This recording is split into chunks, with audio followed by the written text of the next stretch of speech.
আসসালামু আলাইকুম। তো আজকে আমি যে বিষয়টি নিয়ে কথা বলবো, যে বাংলাদেশের একজন জনপ্রিয় কন্টেন্ট ক্রিয়েটর তানভীর তারিফ, তো ওনাকে নিয়ে আজকে আমি এই ভিডিওতে কিছু কথা বলবো। সম্প্রতি সময় উনি শাকিব খানের একজন সাধারণ লোক হয়তো বা শাকিব খানকে নিয়ে কিছু কথা বলেছে কমেন্টের মাধ্যমে। তো সেখানে তানভীর তারিফ ভাই কমেন্টের নিচে তানভীর তারিফ ভাই লাভ রিয়াক্ট দিয়েছে।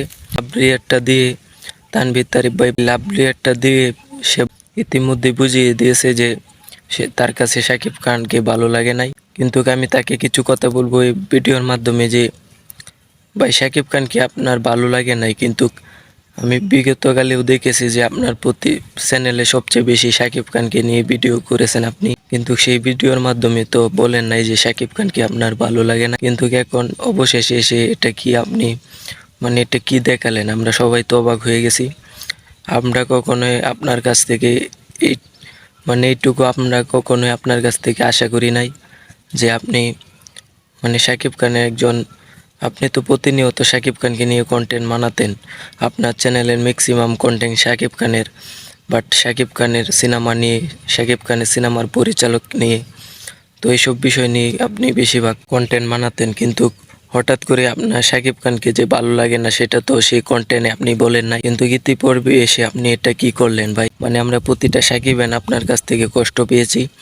এটা আপনার কাছ থেকে কখনো আশা করি নাই যে এরকম একটি বাজে কমেন্ট আপনি করতে পারেন। বাট শাকিব খানকে আপনার ভালো লাগে না, সেটা যদি আপনার ভিডিওর মাধ্যমে আপনি বলতে পারতেন, হয়তোবা আমরা মেনে নিতাম। কিন্তু এত ভিডিও শাকিব খানকে নিয়ে আপনার চ্যানেলে আপনার চ্যানেলে ম্যাক্সিমাম ভিডিও শাকিব খানকে নিয়ে, তারপর অবশেষে আপনি শাকিব খানের সাথে বেইমানি করলেন, বাংলা সিনেমা প্রেমীদের সাথে বেইমানি করলেন।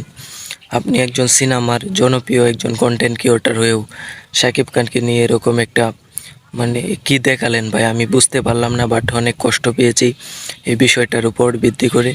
আমি আপনার কাছ থেকে এটা আশা করি নাই যে আপনার মতো একজন ব্যক্তি শাকিব খানকে নিয়ে এরকম মন্তব্য করতে পারে, বাট শাকিব খানকে আপনার কাছে ভালো লাগে না। তো সেটা ভেবে আমার অনেক কষ্ট পাইতেছে। প্রতিনিয়ত আপনার ভিডিও আমরা দেখে আসতেছি শাকিব খানকে নিয়ে, শাকিব খানের সিনেমার পরিচালকদেরকে নিয়ে আপনারা ডেকে এনে অনুষ্ঠানের মাধ্যমে তাদের রিভিউ নেন, সেটা আমরা দেখে আসতেছি। কিন্তু হঠাৎ করে আপনার কি হলো যে শাকিব খানের, যে একটা সাধারণ মানুষ একটি কমেন্ট করতে পারে শাকিব খানকে নিয়ে, সে অনেক খারাপ কথা লিখেছে সেই কমেন্টের মাধ্যমে, যেটা আমি বলতে পারবো না, কারণ আমি একজন শাকিবান। তো সেই লোকটা এত খারাপ কমেন্ট করতে পারে, কিন্তু আপনার মতো একজন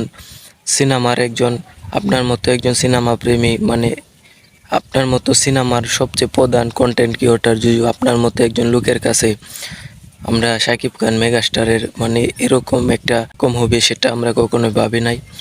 তো অনেক দুঃখ পেয়েছি এই বিষয়টা জানার পর বা এই বিষয়টা দেখার পর। আপনার মতো একজন লোক এরকম কাজ করতে পারে, এটা ভেবে আমাদের খারাপ লাগা। আপনি হয়তো বা ভালো করেছেন, কারণ আপনার মুখোশটা খুলে গেছে। এখন থেকে আমরা জানতে পারছি যে আপনি আমাদের শাকিব খানের, হয়তোবা আমাদের শাকিব খানকে মন থেকে যতগুলা ভিডিও রিভিউ নিয়েছেন, বাট শাকিব খানের সিনেমার পরিচালকদেরকে নিয়ে রিভিউ নিয়েছেন, আপনি হয়তোবা মন থেকে সেই রিভিউগুলো নেননি। আপনি শাকিবেন না, বাট আপনি শাকিব খানকে ভালোবাসেন না, সেটা আমরা শাকিবেনরা জেনে গেছি। বাট আজকের থেকে নতুন কথা হবে, সেটা হচ্ছে তানভীর তারিফ শাকিব খানের ফ্রেন্ড না, বাট তার কাছে শাকিব খান ভালো লাগে না। তো সেটা আজকের থেকে আপনিও আমাদের মন থেকে উঠে গেছেন, বাট আপনাকেও বয়কট করলাম। তো আজকের পরে আপনার কোনো রিভিউ বাট আপনার কোনো ভিডিও সারা সারা বাংলাদেশের প্রতিটা ভক্ত দেখতে পারে, কিন্তু আমি দেখব না, কারণ আপনি শাকিব খানকে নিয়ে, শাকিব খানকে আপনি ভালো পান না। আর যে শাকিব খানকে ভালো পায় না, তাকে তো শাকিবেনরা কখনোই ভালো পাবে না।